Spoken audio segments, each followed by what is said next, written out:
Hey everybody, I am Ken Ross here. I'm a business consultant that specializes in cost reduction for businesses by looking at their essential expenses. And today, I want to show you what one of my goals is today, and that's to help you save money. So I'm going to actually give you 3 tips on how to save some money right now on your business expenses without any of my help, right? Because my goal, and I said I had lofty goals in my first video, or my last video, it's actually up in the little card there on the side of your screen right now. If you haven't seen it, go ahead and check that out, because that is my reasons for starting this channel. But one of my goals, and I mentioned I have lots of goals, is to help you save money. I want to know that you save money based on some of the things that I've given out as advice here on the channel. So, and I'm actually keeping track of this, so it would help me if you could post down below that you've done this so that I can keep track of that. That's something I want to track over the course of the year, how many people I'm actually helping save money without very little help from me, right? I'm going to give you some advice.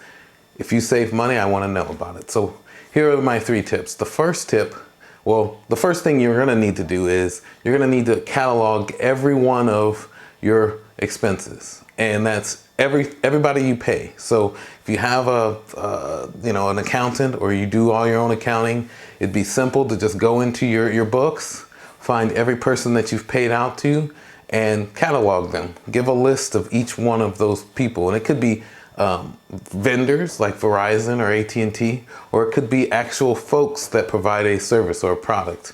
Go ahead and list all of those out, right? And what category of service or product that they offer you, right? Go ahead and catalog every one of those. And then the next thing you're gonna do is you're gonna pick one of these 3 or multiple of these 3 tips and apply them to what it is you're trying to do.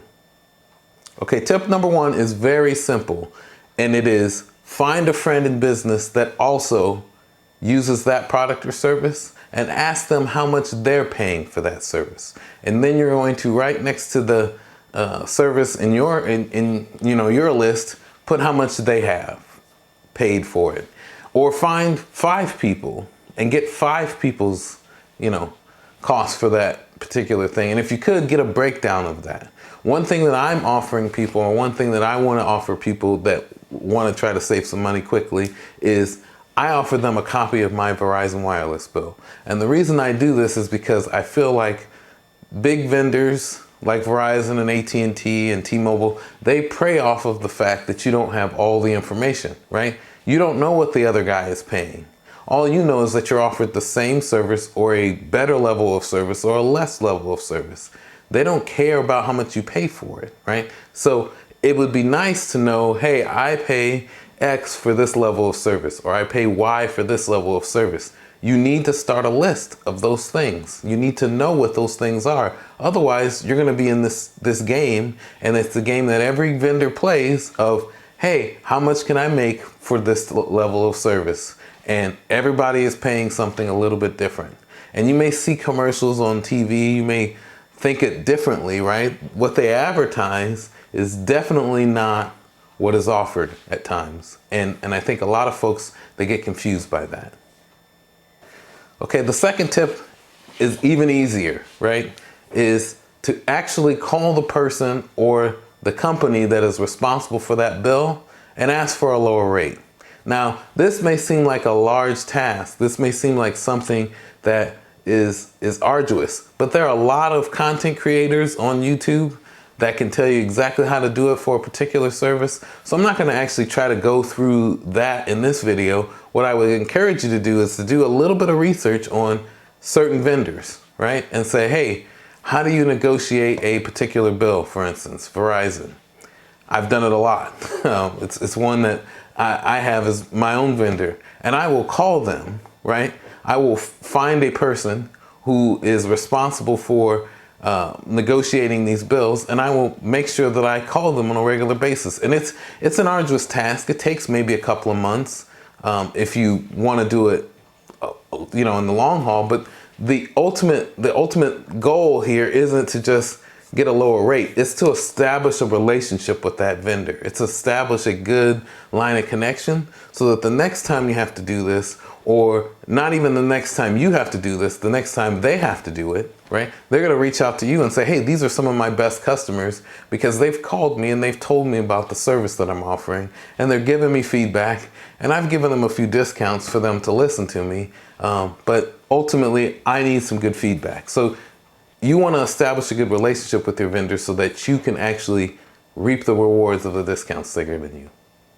Okay, the last tip I have is quite difficult in some sense. It's probably of the three has the longest or the hardest level of difficulty, let's say that. And that's find another vendor that does exactly what your other vendor does and get their price, right? Do some comparison shopping. And while you're at it, you have one, let's get 5 or 6 of those, right? Because what you're gonna need to do is see where the actual industry is, where the business is going, and what it's worth. Because let's say you're in a business of making hamburgers, or you're a restaurant, right? And you want to make hamburgers in your shop. Are you gonna just go to McDonald's and see how much a Big Mac is? No, because McDonald's is a bigger corporation.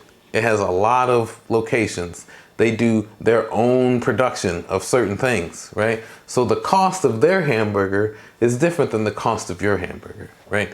And also the quality is different, right? You're gonna have a different quality hamburger than McDonald's would have, right? So you're gonna actually need to go to other restaurants, hopefully some in the area, right, that are closer to where you're at, and see what the cost of their hamburger is. You're also gonna have to evaluate the quality of that burger, right? You're gonna go and you're gonna open up the bun, you're gonna look and see what toppings are on it. You're gonna see all of the sauce, whatever kind of stuff they put on there. If there is multiple varieties of hamburgers, what they're offering in that space as well. The reason you wanna do this is so that you can have a much better idea as to how much your hamburger costs. And so when it comes to what you're paying, it's the same thing, right? What are you paying for some of these services, and what are the features of those services, and how can you compare that to other vendors or other people that offer that service? You have to get down to that level of detail. So start doing that today, and pick a category and see if any one of these 3 tips work. And if they do, please let me know in the comments section below. I would love to hear that you save some money based on my tips here, and that would really make me happy, because I have a goal in mind. I actually have a number. I won't publish the number just yet. I won't tell you what it is, but I have a number that I'm tracking this year of people that I want to save money regardless of cost. And so producing this video for me is my cost to hopefully get the word out, to see that I've saved some people some money this year without really too much of my help. So that's what I have today. That's kind of my video. Please subscribe to my channel if you haven't. I'm gonna have a lot more tips like this, a lot more content that I wanna cover. And please let me know in the comment section what you wanna see me do a video on, because I'm always looking for good ideas. I'm always looking to network with the right folks, or maybe even at some point I'll bring a guest on this channel, and you can have them talk for a while, because I think me talking is quite boring at times, but maybe you don't see that. I certainly appreciate your attention, and I certainly love what I do, so please connect with me in any way you can. Visit my website, iamkenross.com, and until next time, I'll see you around.